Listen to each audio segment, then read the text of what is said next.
Welcome to the Farmstead Forum Harvest Gathering. On this day, homesteaders and farm business owners came together to learn, connect, and grow. We'll hear from our keynote speaker, Dr. Allison Key of Key Farms, sharing her message, Food is Medicine, followed by a community panel exploring networking, homesteading for health, and spiritual fulfillment, and building a successful farm business. Let's celebrate community, knowledge, and the homestead lifestyle. Stay tuned. Go to the doctor, so a woman makes you. So we're just going to talk a little bit about food medicine. So if I'm a little scattered tonight, y'all forgive me, you'll know why. It's been a long day.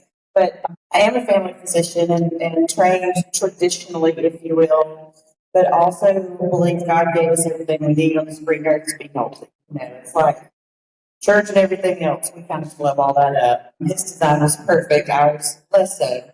However, there's a time and place for all other forms of medicine. He gives us wisdom, he gives us knowledge on things to do that. So, but today I'm going to talk just a little bit about food as medicine in particular. And if I have time, we'll talk a little bit about our farm and what we've sort of switched to and how maybe beef isn't the. So the concept of food as medicine is actually a phrase that most farmers and most people in this room probably can understand without having to have it explained. But the Department of Health and Human Services with the NIH formalized the concept with some government-funded programming from 2021 to 2025. And you know, their government does a great job with all that kind of programming. But they actually did get some great studies and some great information. They're particularly included medically tailored meals, medically tailored groceries, and produce prescription programs for vulnerable populations. Some of those populations were veterans. They showed a significant difference in the health of those people just in the short term through using food as medicine. Whole foods and nutrients can actively support health and help manage disease. Sorry, I forgot my notes. I told y'all I was scattered. So I may move around a little bit. And holistic wellness, of course, begins with prevention, and food is a key part of that. I'll probably mention it again at the end, but I tell all my patients that what you eat is probably more important than what you do. You can't out-exercise a bad diet. And the other very underrated thing, the things we talk about way less than we should, is good quality sleep. It's so important for our health, restoration. So there's a lot of scientific evidence supporting food as medicine. The WHO estimates that over 80% of diseases that we see in the world today could be prevented by anti-inflammatory diets, reduce disease markers by up to 40%. That goes for a lot of like thyroid disease.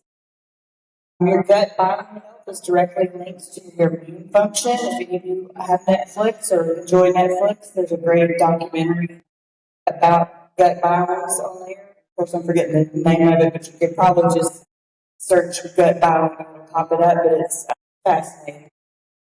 The USDA associates poor dietary habits with more than 500,000 deaths in the U.S. every year. 1 in 5 deaths globally is linked to a poor diet. That's more than any other risk factor, including tobacco use.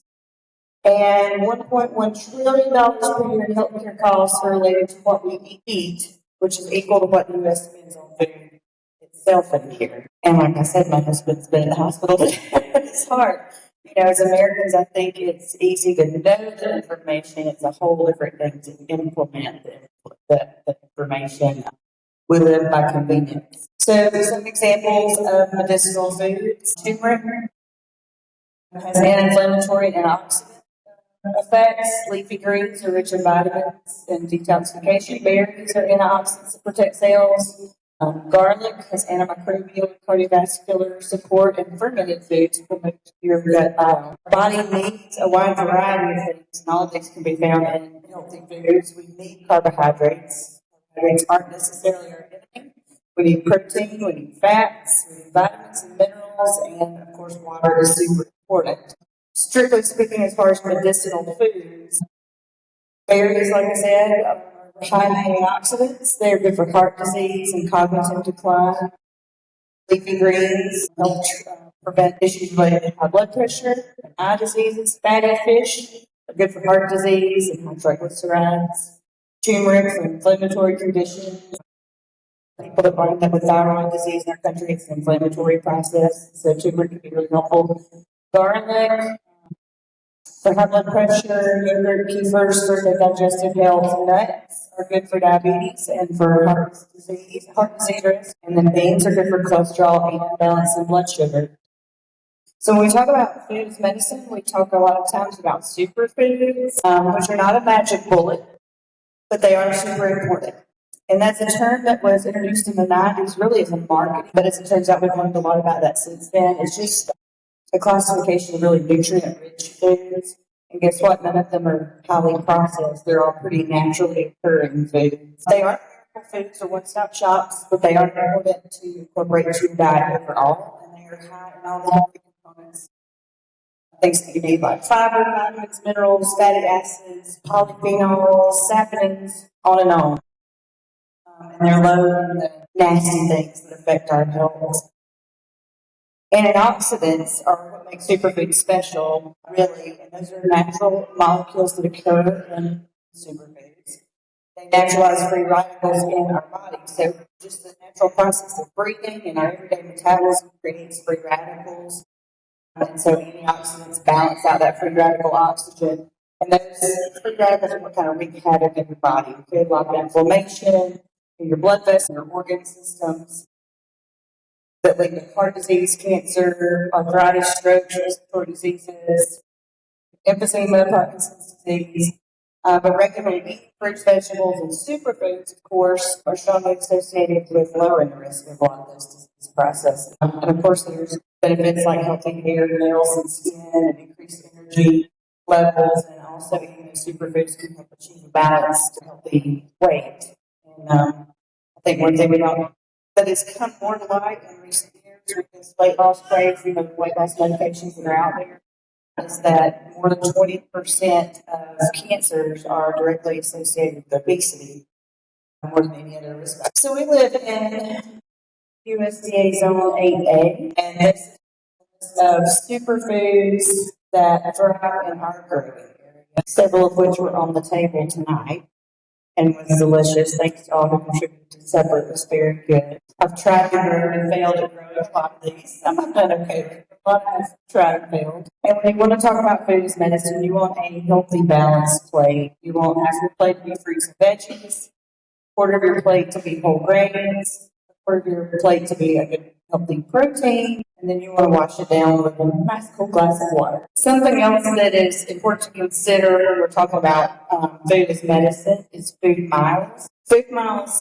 is basically how far something travels from the place where it's born to the place where it's eaten, that farm to table. How many miles is that? So minimizing food miles maximizes nutritional value. Foods that travel a long distance lose their freshness and decrease in nutritional value. When there's high food miles, it limits access. Okay. She's very distressed up here on the front row. Local foods are more often harvested at peak ripeness, which enhances their nutrition content. They're not ripened under lights or in artificial settings. When we rely on imported foods, it can lead to a less diverse diet, or, as is true for probably everyone, no matter how hard we try, we tend to favor convenience over nutritional quality. And of course, traveling more food miles impacts our environmental health as well. Have you ever heard of blue zones? I've been obsessed with blue zones lately.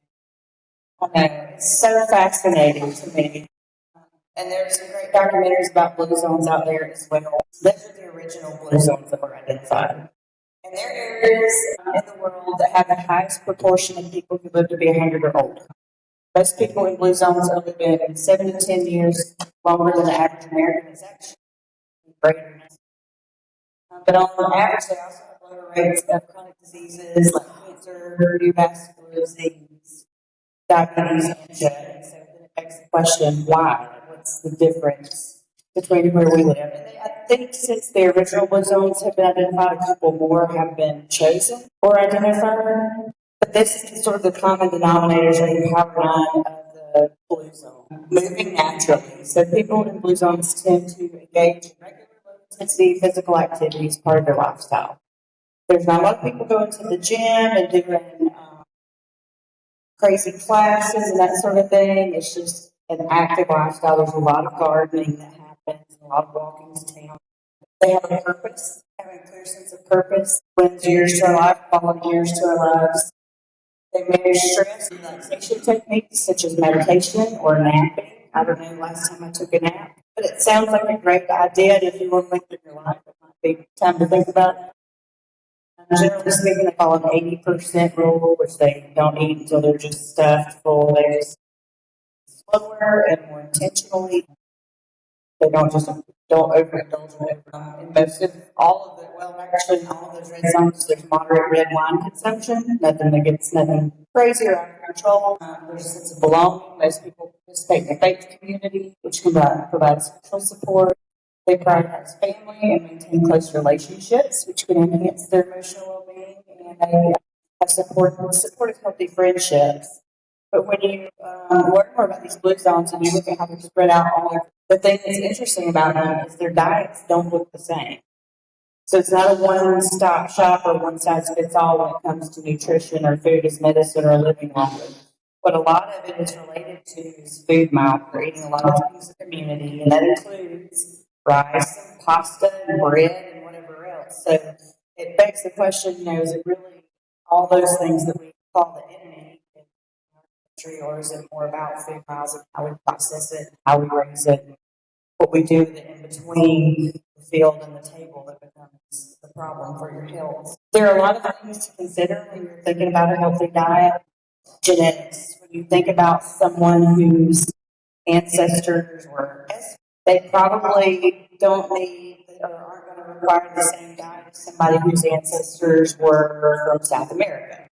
There's just a genetic difference sometimes in our makeup that influences how well we metabolize certain foods or certain food groups. And so that's something to be considered. And there's been a lot of progress made in that field. You can have swabs and tests now that will kind of look at your genetics and your DNA. They take your ancestry.com databases and all this stuff it used, all this genetic and genome activity, and can really kind of help you learn specifically for you what you'll metabolize well and not metabolize well.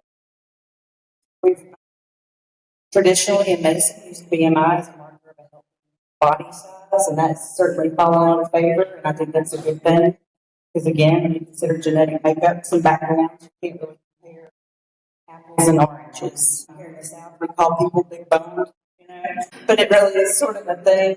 And so BMI is falling out of favor and more like body fat percentage and where you carry your body fat and those sorts of things. Or the Mediterranean diet is still one that we really lean heavily on in the traditional Western medicine field. When you think about a Mediterranean diet, it's full of those superfoods and those clean foods, and so it's not rocket science to make the connection that it's a healthy diet.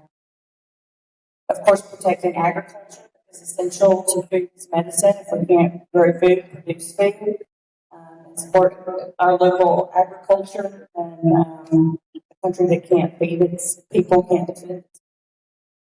And reducing food miles is important. So, local food stands and what you are doing is important, critically important to food as medicine. So, those are my kids. They were still young and cute and sweet. They're 15 and 13 and real mouthy. Freshness. But we have a cattle farm. We live on the farm my husband grew up on, and we've expanded that 30 years. We now have about 250 cattle, and we sell direct to consumer. We don't sell anything that wasn't born on our farm. So we're really trying to make that jump into regenerative farming, just sort of a holistic farming. Crazy big on the certified organic label, because certified organic, you're still spraying it. It's not really a real title, if that makes sense. It is, but it isn't. It's definitely an effort, but that is sort of what we're trying to do. So we don't spray anymore, do those sorts of things. We picked Hereford and Angus breed cattle for just their sustainability here. They do well on these kinds of grasses that grow here. They are resilient, they're good size, they're manageable, they're pretty docile, they're also good flavor and good quality. But, I'm in healthcare, so it was like a whole thing. But y'all probably all remember going into the grocery store and maybe there wasn't beef, or maybe it skyrocketed and shut down a lot of the packing plants in the Midwest. So that's what really pulled the trigger on saying, well, you know what, let's do this thing. Let's stop. Let's actually start selling the beef that we're raising direct to consumer. And so we also ran across Dr. Blade is a PhD from Duke University, now at the University of Utah. And he's done a lot of his studies on grass-fed beef versus grain-fed beef. And he's even found that phytochemicals in grass-fed beef are higher than in wild salmon. So correlation is not causation. You can't directly say, like, guess what, grass-fed beef is going to be healthier than wild-caught salmon for your heart.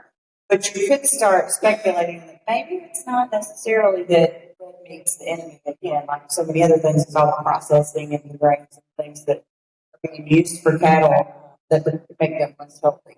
So I put those links on there, and they weren't working when I tried samples of our beef to Dr. Van Blaze lab in Utah, and we actually sent winter cattle, which probably they were seeing more hay, obviously, but it was hay that was off our farm, but stayed off our farm, and it was just super cool to get those reports back and all those phytochemicals mentioned earlier, to see the different vitamins and minerals and fat percentage and all the things in there. So our plan is to send some beef samples from the summer, which have just been all grass fed, and do a comparison report there as well. But it sends your report back to you. You compare like your traditional, like grain fed grocery store beef to yours. And so it's been impressive to kind of see the change in our farm and the biodiversity has occurred just from taking a more, for lack of better words, hands-off approach to your farm. Fewer inputs, maximize outputs, and let God do his thing, the birds, the bees, the pollinators, all the things that start coming back. A lot of rotational grazing. The cows are still cows, and they only get out of the fence on Sunday morning when it's raining and you're already dressed for church. A couple other things I just wanted to highlight at the floor and opportunity for this group is food scarcity in Carroll County is still a very real thing. I know that through 16 healthcare we have 6 or 7 little food pantries that we put out around our different offices, especially like at our pediatric offices, and we cannot keep them full. We cannot keep them stocked.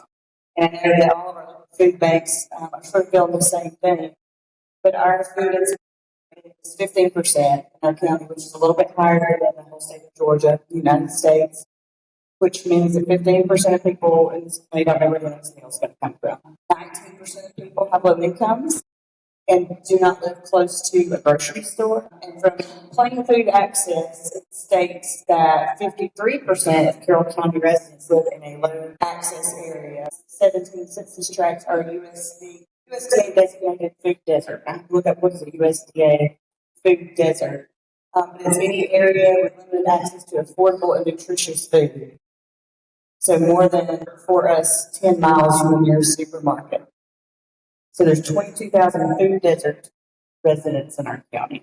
So even though we have all those little pantries, most people still aren't very close. I'm sure my mother loves when we talk about her situations like this, but it just burns her up. And we'll stop at the pantry, and then she sees someone pull up, and they just whack the whole thing into their bag. And then one day I was thinking about it, I was like, no, mother, if I literally did not know where my next meal was coming from, and I had these kids at home, don't be worried about the person who's behind me. I'm going to get what I can get while I can get it, because I got to feed these kids. And so it's hard. It's hard to know how to help and what to do about it. But I guess if we want to talk about that, then a few final takeaways would be call to action is a good rule of thumb, and kids even understand this, is eat the rainbow. You want every plate to be colorful and not in a rainbow goldfish kind of way, but in fruits and vegetables kind of colorful way. Sleep is next to food for good health. Staying active and engaged in the community is vital to living a long time and being in good health. Eat ultra-processed foods and enjoy superfoods as often as possible. Limit your food miles. Help protect and support your local farmers and your ag community, because a strong food system is a form of federal defense. And then help feed your communities, stock the pantries, grow a garden, show a child how to grow a plant and how to grow a garden. Yeah, that's, everybody can have a little garden and everybody can grow their own food if they're willing to do it and can learn how to do it. So I'm a big advocate for that being part of the whole educational process for all children so that they can figure that out for themselves. And there are lots of good mental health benefits to gardening as well. Gardening is cheaper than therapy, and you get tomatoes. And I saw a teacher that says, I like to garden because murder is against the law. Whichever way you want to look at it. All right, again, thank y'all for your patience with me on a sort of scattered day. Y'all have questions or comments on anything? Sure, we do. Of course, all of our providers are different. Not everybody lives on a farm and knows how to garden, but it's certainly something that we're all aware of and try to talk to. Common pieces of advice you get is shop the perimeter of the grocery store, try to stay out of the middle and the processed aisles, but canned vegetables are still vegetables. So people are often worried about fresh foods because of the cost or they expire or whatever. So canned and frozen options. So we do a lot of nutritional counseling as well. We're living in a time of weight loss craze. All the new medications on the market for that, which are super effective and helpful, and there's a place for all of that, but combined with the support like learning how to eat, and learning how to eat healthy and make healthier choices is changing people's lives for the better.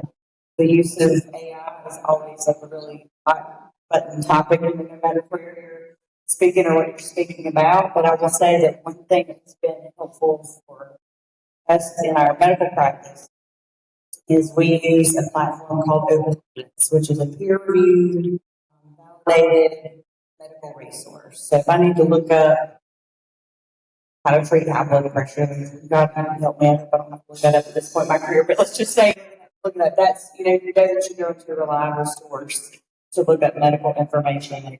Well, now they have an AI platform, so I can go in there and say, I'm a 65-year-old male with diabetes and high blood pressure, doesn't like nuts. It needs to be low sodium, and he has a budget of $75 a week for groceries. Creating a meal plan and a grocery list, and it'll spit out like that. And so that is a tool that we can give patients because it's surprising sometimes people just genuinely don't know what is healthy and what is not healthy. And so being able to create something like that simply and quickly has been a good tool for people. I think so. I mean, it's all medical jargon, but and there may be a license fee to get full access, but you're getting reliable information. Anybody else? How do you do it all? I have a lot of good help, a lot of really good help. Nobody in my family is excused from work, ever. I really have a lot of good help. And when you love what you're doing and you're passionate about what I joke that we work for fun. No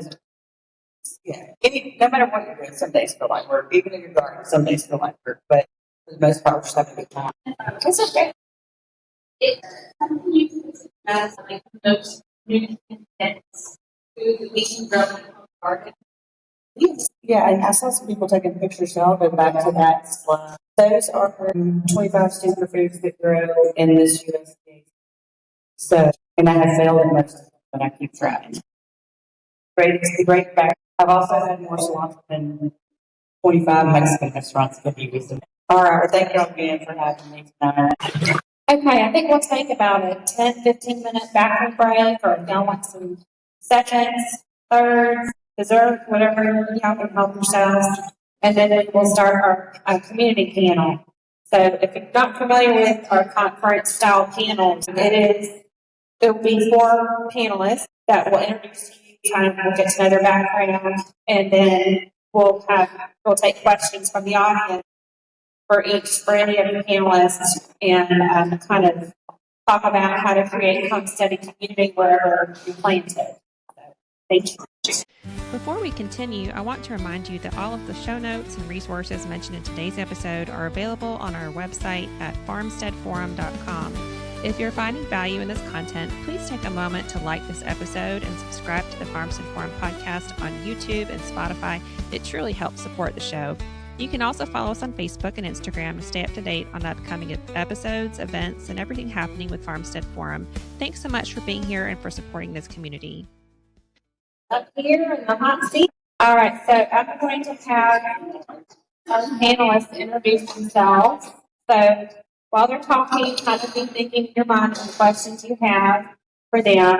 I will come to you with the mic and just raise your hand for questions. And it can be something not community related. I was just thinking, homesteading can be isolating.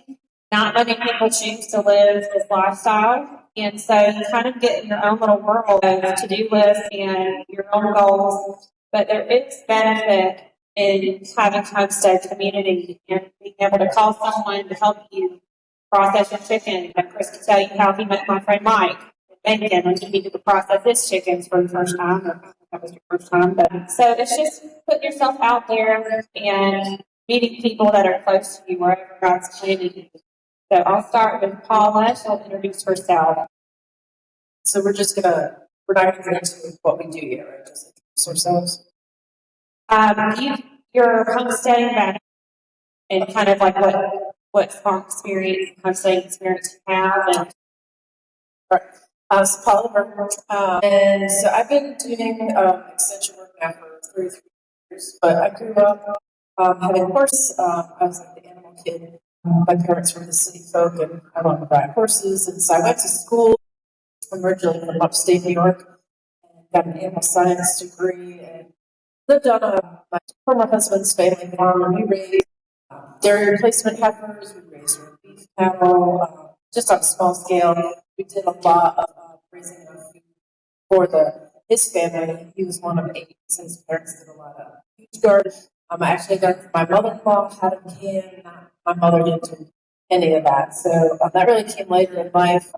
And I got into sheep for a little while and raised some Scottish black-faced sheep that were dual purpose sheep. And then a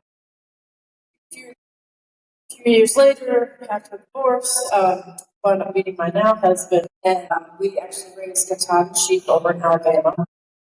And obviously they're for meat, and we sell at a farmer's market. We bought around 4 acres and just use sheep alone for meat. But I think probably my role, definitely want to talk about today, but if you have questions, is as an extension agent, we're always work with farmers, but we've really embraced working with people that are homesteading, or really people that, you have some land and you want to grow your own food, and then sometimes it gets out of control in a good way, and you become a full-time farmer. We get a lot of calls at the extension office. I have some land, what can I do with it? So with that, we've been able to really do some programming and be a good resource for you, so we can talk about that a little bit. But yeah, that's kind of my homestead background. all right, I'm Angelina. And also, I like when she started, we have a small sheep farm off of Happy Hills, so we're local here. And we are a little more like sheep to soak, is kind of what I like to say, sheep to soak, using the whole animal. But a little background, I did not grow up on a farm. I did not marry into a farm. I didn't do any of those things. I was a homeschool mom that eventually went back to school to be a nurse. And shortly after graduating nursing school, I don't know if anybody else was around 2010-ish, 11, I saw the Food Inc. documentary done on Netflix. Anybody else saw the documentary? But it took all the education, all the pieces, and all the things, and I looked at it, and I wanted to go to the stores and buy all organic food, and I wanted to. You wanted to take all the things from your house, and you wanted to make sure that you were giving your children and your family good, healthy, and clean things. But the Lord just prompted my heart, just do what you can. I got this. I have the risk. And I look back on that thinking, He's like, we don't despise small beginnings, because what the journey that we went on from that point on it's been amazing. her Emily asking me to speak, I was able to like think back on like, well, what got us, and that just came from making small changes and small switches in our home and with our food and educating ourselves on food. I've been a home health nurse for 15 years. And a lot of that is meeting people where they're at and talking about what they can exchange when somebody's given them a health diagnosis of something and they need to make food changes or have different changes in their home. And I'm sitting with them in their home. And sometimes when you suggest something, it's really foreign or far off, or that seems too expensive, or it's too big, or it's too much. And you really have to say, well, let's start small. Let's start here, and let's make this change. And we'll check in and see how that's going. And I love being a home health nurse here in our community, getting to know families, getting to know histories, getting to know stories. A huge part of the job is just listening to people's stories and how they got where they are. And so for me, our story is it brought us to looking at our 7.5 acres and saying, Lord, what did you give us? Instead of looking at everything else, what did you give us? I was given a $15 bar of goat milk soap.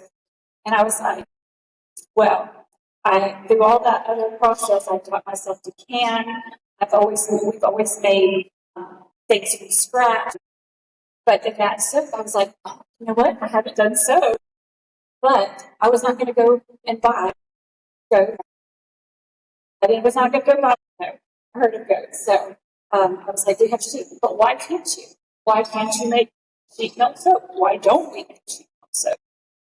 Is this a thing? And it burst. So one thing led to another. It started with sheep milk soap that you absolutely can. It has wonderful fatty acids to add to that soap. It has wonderful properties to add to that soap. And I was starting to have grandchildren at this time. So sheep milk soap was like, well, why wouldn't we have lotion? What's in our lotion? What's in our skincare? So I went from like, what's in our food and medicine to, okay, what's in our skincare? What are we putting on the largest organ of our body? It went to a whole other level. So yeah. So now we make an entire natural skincare, cheap soap. We do cotton work, and we produce meat for our family. And hopefully in the future, it'll be for others also. So it'll be our meat, it'll be our soap, and our skincare. And so I'm really excited about that. Love talking about it. So you guys can ask me questions. Is this on? I'm Grant Wallace. I've been a farmer and a homesteader for 15 years. Kind of what Paula said, when I started my garden, I started getting way too much. And then, as my kids, I've got my 3 boys over there, that's on the wave. They've been a big inspiration for the homesteading. I'm sure that's the case with a lot of people here. So, for a community aspect, part of the sales of everything at the farm, so like to the farmers markets, meeting people there and becoming friends with people there. And basically, my best friends are chefs in Atlanta. Meeting people with like those like-minded interests and with the food. That's helped me meet a lot of people. More recently, we got out of doing the farmers markets in Atlanta, so I was kind of tired of doing all that, and we opened up my version of the modern country store in Buckhampton, Georgia. It's called Moody Mart. So that's where I'm selling my produce now, dried herbs and tea blends. And also got a bunch of other Georgia-grown products. So we're trying to, build a little bit of a community, from Moody Mart as well. And more recently, I got a real estate license too. We started farm and garden properties to help other people, get connected with their own homesteads and land. Trying to really promote West Georgia as a, homestead area too. And, have like a kind of an active approach on getting more people involved in my life for that. My name's Chris Russell. Colorado Farms. In 2019, I wound up with an intestinal infection in my lower intestine. I almost died from it. That's kind of what started me on my journey. Dr. F. Dodd at the Coliseum kind of sat down beside me one day in the hospital room and told me, he says, Chris, you need to start eating natural. Thought I was eating natural. I stayed on the road constantly. And I would run through drive-throughs and things like that. What actually made me very sick. And I lost my lower intestine. I battled that for about a year. And by him telling me that, it made me really start thinking what I needed to do. I mean, I needed to start eating natural. I needed to start eating like my grandparents ate. So I started doing a bunch of research over the years and found a lot of things within our food industries and stuff are not healthy for us at all. So I took the 16 acres that I've got, my parents, and slowly I've turned it into a farm over the past 5 years. We now raise more goats than we raise cattle. We have a hoop house. It took us 2.5 years to get, but we sold about 2,000 and some plants out of this pasture. We're slowly building things up and trying to get the community involved. And this year was our first year of really seeing profits from everything that we've done. And we're just going to continue to grow from that. We raise chickens, meat chickens, we've got turkeys, we've got egg layers, we've even got rabbits. But we're slowly building up so that maybe one day we can have. Okay. Repositioning, we're broadcasting this on our YouTube channel for a podcast recording, just FYI. Y'all spices won't be on it. I have a question about you said it was a hoop house that you recently completed.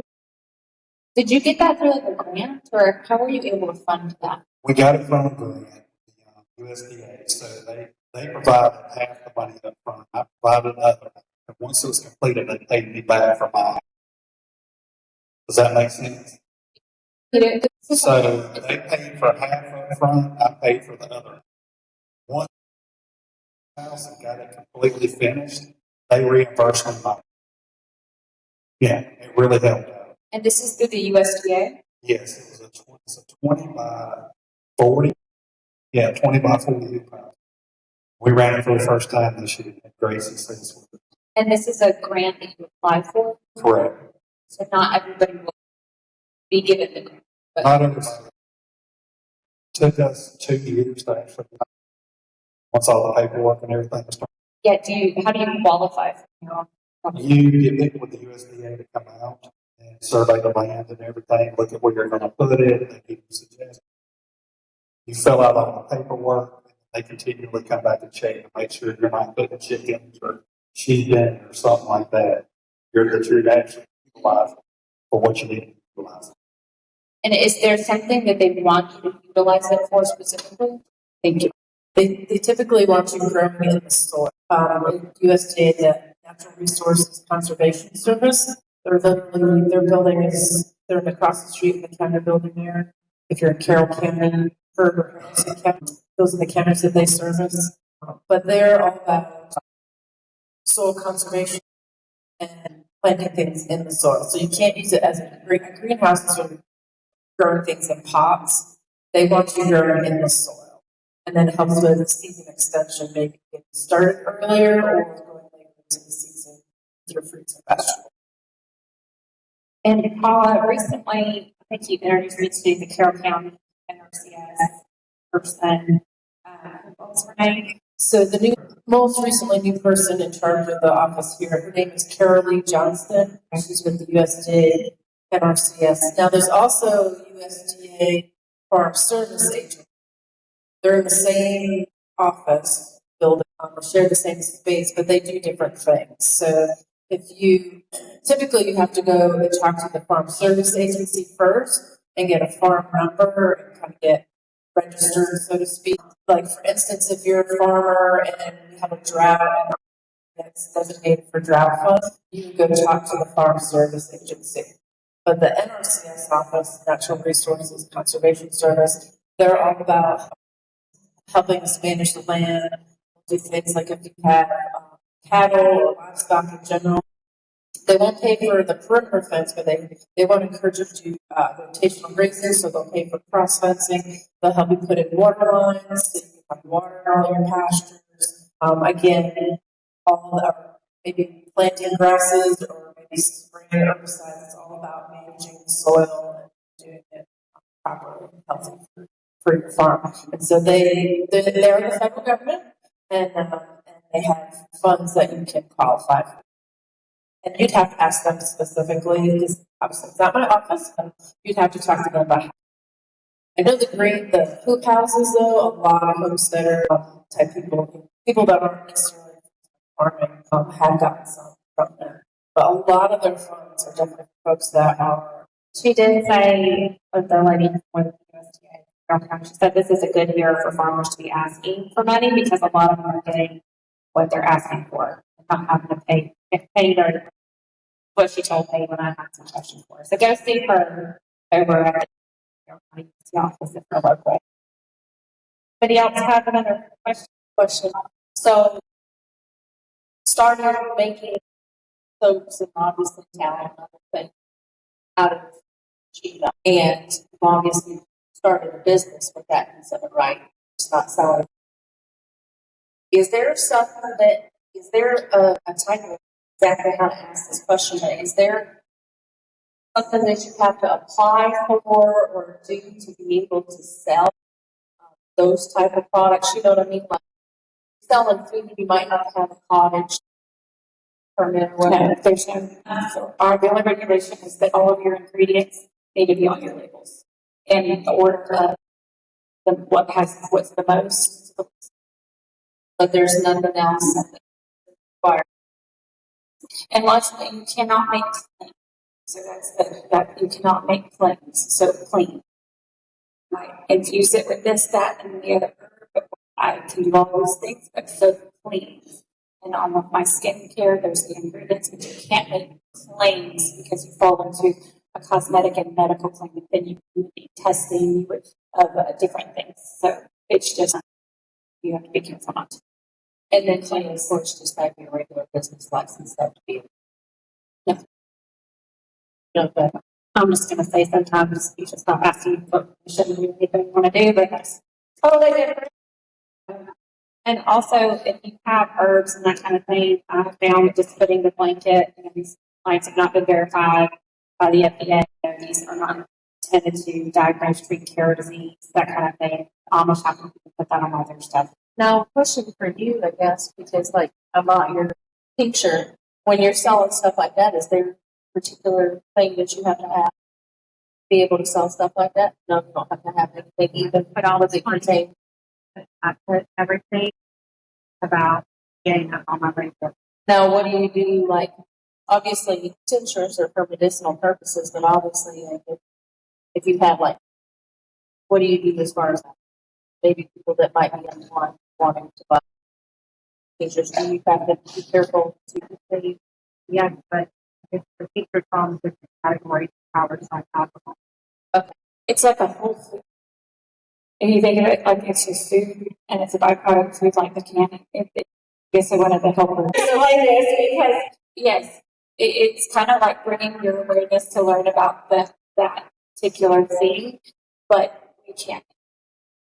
Yeah, so I just had a question about that. Yeah, I guess even like certain cough medicines or being 18 to buy bleach. I mean, we're living in a weird time where, Well, most of those companies, if they're buying, like, they've already gotten whatever testing that they need for us that we're growing our herbs and we're making our foods and our medicines from those things. You can kind of know, like, turmeric and anti-inflammatory. I'm just talking about like the alcohol as far as tinctures. That's why I was asking the question on that. Yeah. Anyone else have any questions? So I heard you talk a little bit about Mooney Martin. You said you sold dry tea, and I saw you brought some tea to the potluck tonight. I just wanted to know a little bit about the process of making those tea, and maybe some of your favorite tea plants. Well, thank you, Harrison, for the thoughtful question. Yeah, so we have a 1 acre perennial herb garden at our farm.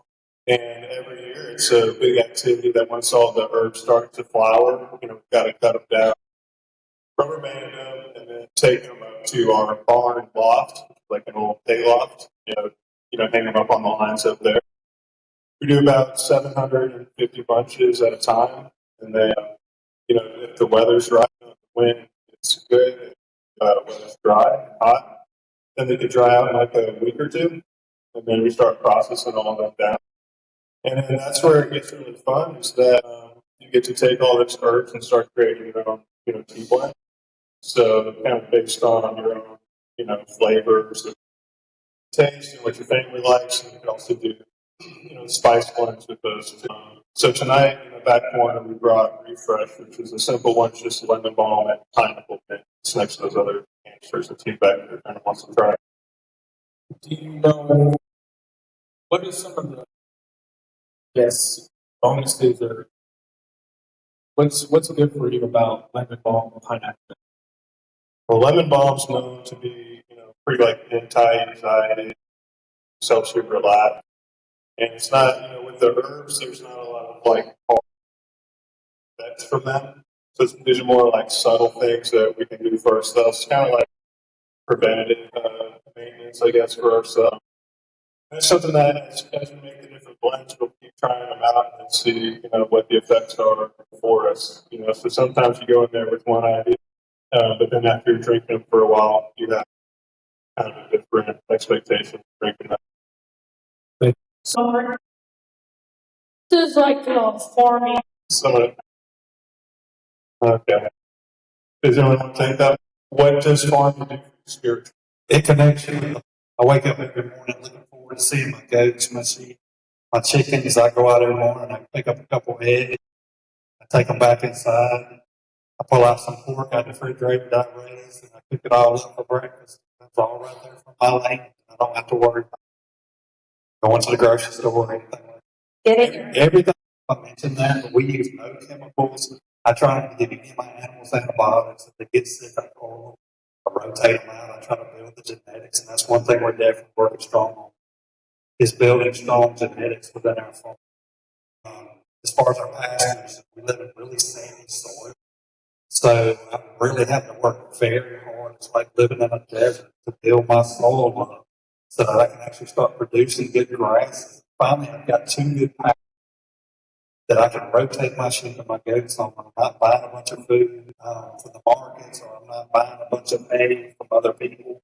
I will substitute, but I mean, they can survive on what I'm and they can keep their good weight gain and want to go out and get anything else. I mean, you got to think about it. Back in the days, I mean, the bison didn't go by tractor supply to get feed at all. They lived off the land. That's what we need to get back, is having tannins planted in the pasture so that way they actually deworm themselves naturally. And the grass are high protein and give them the nutrients that they need to survive.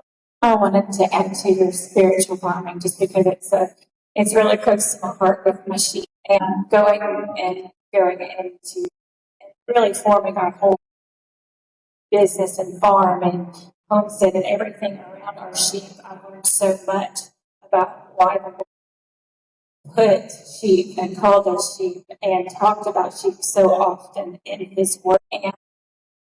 And for me, farming with my sheep it draws me close every day. It reminds me of the thankfulness. There's so many good things, and every time I learn one of those awesome things about our sheep, it just reminded me of the goodness He put here for us. And mentally farming, getting your hands dirty in the soil, there's studies that show that the microbiome in the soil actually fight your depression, mental depression. So you can actually, fight some mental health issues by just getting your hands dirty. That's why some people call it their happy place, because it does make you happy. Not besides, getting fruit for your labor, but that's a real interesting thing. Okay, Ginger has a question. So 3 of y'all have businesses, and so how can we support your business? Where are you? So we have, I have an online website, it's waymakerfarmery.com, and we are currently building an on-site building and shop so that I can produce more than what, and so that you can come to our farm to see, again, sheep to sell. Just wanting to educate people on where all of our things come from. We were just a little bit Happy Hill from Carroll, and just past Clem, Clem direction. Carroll. All my products can be found at Mooney, which is the MOONID mark. That's in Buchanan. It's about 25 minutes to work from here. There's just all my there, sometimes fresh, but all of them dried as well. The seed blends, and then as we do produce, it's in there too. So right now we have cabbages, peppers, tomatoes, and we're going to be getting to hopefully some melons here pretty soon too. But that store is open 6 days a week, 12 to 6.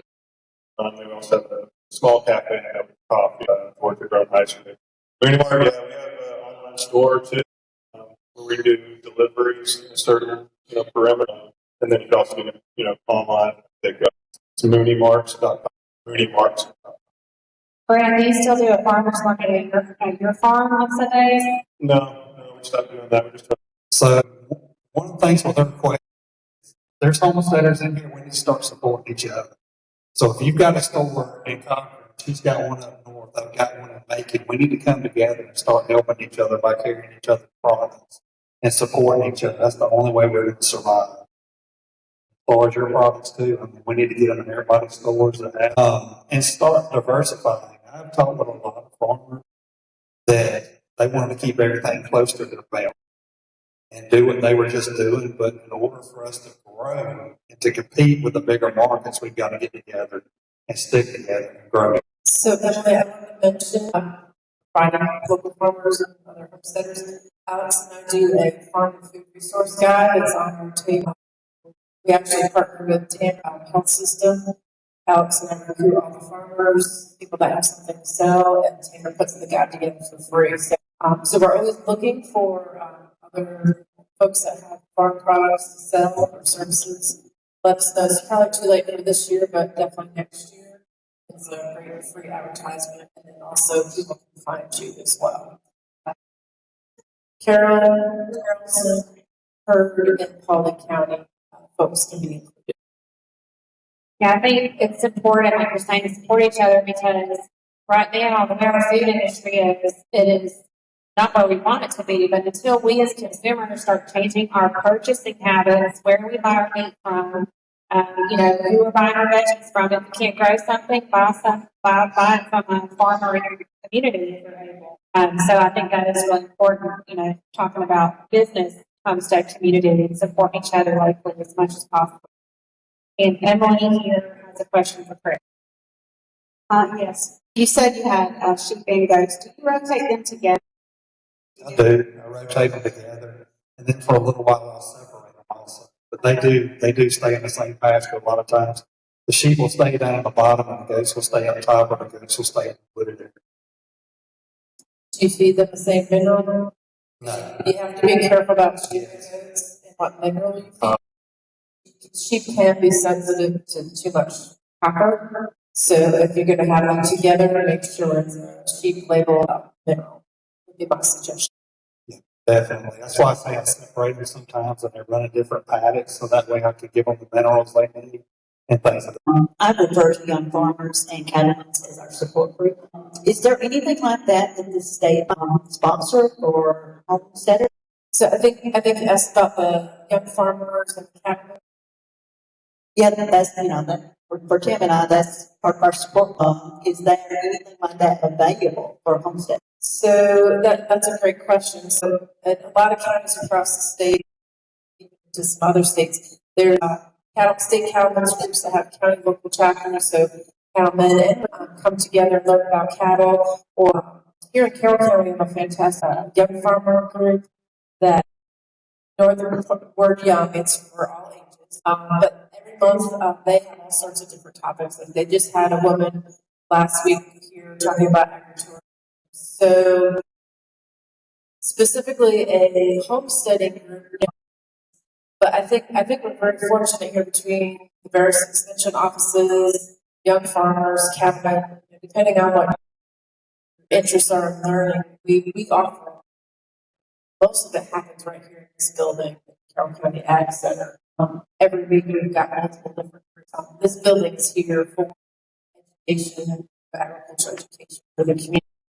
As an extension office, we're blessed we can do all our programming here. So, but that might be something to try to bring a homesteading group together.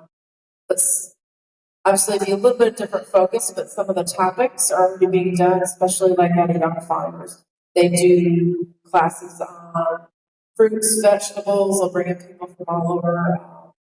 They've processed a deer right here, and the pig out back. So there's, if you want to get connected of all those things that are already happening. Again, Alex and I have a sheet at our desk. We have an ag email newsletter that we do about once or twice a month, depending on how busy we are. We put out an email, all the different agriculture related things that we know about that we're doing, or other groups that we partner or collaborate with. If you're not on that list, I know some of you are. If you're not on that list and you want to know what's happening, that you can help learn more and build your knowledge. We welcome you. It's primarily networking that I was thinking it would be very beneficial. Something like young farmers that was just for homesteads. So what I find is you got to have some people. You mentioned about networking and coming together. If you want to have a group, you got to have some people that are interested and get it together. Plan it. If you want a place to host it, you can talk to Alex and I. We'd have to figure out the schedule and what that would look like. Homesteading Facebook group. We have about 1,000 people in our Facebook group. Most of them are local to this area, but it's intended for homesteaders to be able to reach out and meet other people, introduce themselves on the group. I had one gentleman who was asking about poultry processing equipment. I have a plucker. If anyone needs to borrow it, get one of my business cards from the back, and I just used it for her chickens. Because those kind of things are helpful to know people in the community. You don't have to go out and buy equipment for that. Our Facebook group is Farmstead Forum, and we also host an annual conference. Last year we had it here at the Ag Center in November. Hopefully in the spring we'll have it March, April. Still waiting on a date to reserve. But there's nothing like, were you asking about something at the state level, like for networking purposes? Yeah, there's also Georgia Organics. I see a lot of homesteaders maybe fitting into that again. Although that's probably focusing also on full-time farmers in Georgia Organics. They have an annual conference. They run around the state. But yeah, I haven't seen, other than I forgot about work that she's doing. Sorry, I forgot about that. But it's an official homesteading network. I don't really see any of that activity happening on the state level. But anybody else have a question? I have a question for y'all, because all of you, I believe, were you at the conference for a little bit, and then Alex was there, Paula? Were you? Okay, guys.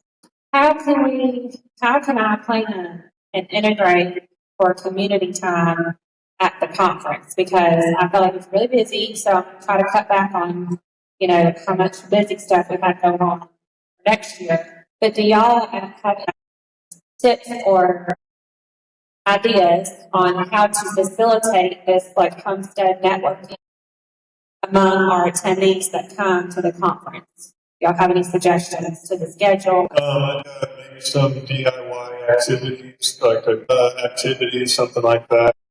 Maybe we're taking looks at each other's plans, or garden planting plans or something for the year. Recipe swaps or seed swaps or something like that. And then like what Ginger was saying with the business stuff, I think maybe some way that we could share, all the different. So I was saying that's how we kind of help build community and homestead, selling to your neighbors and other people, and also buying from them. So I think, just kind of knowing that would help too, because then we leave, calling that person to buy from them. I feel like a networking table that people can leave their business cards, and then other people can peruse that table and pick up cards where they're interested. Yeah, she was saying that, so we had vendors at the conference last year. We had 35 vendors, I believe. So, for instance, Grant was a speaker, Chris was a speaker. They each had a table, or Grant, they were offered a table, and they could put anything out they want to sell from their store or from their farm. So that's another good way to support people like. And I've met Angelina through different vendors events, and then she wanted to come to the Farmstead Farm. So Angelina was a vendor at our conference. blessed. Also the seating. I think the round tables are great for conversation. The round tables are good that you're going to talk with the people.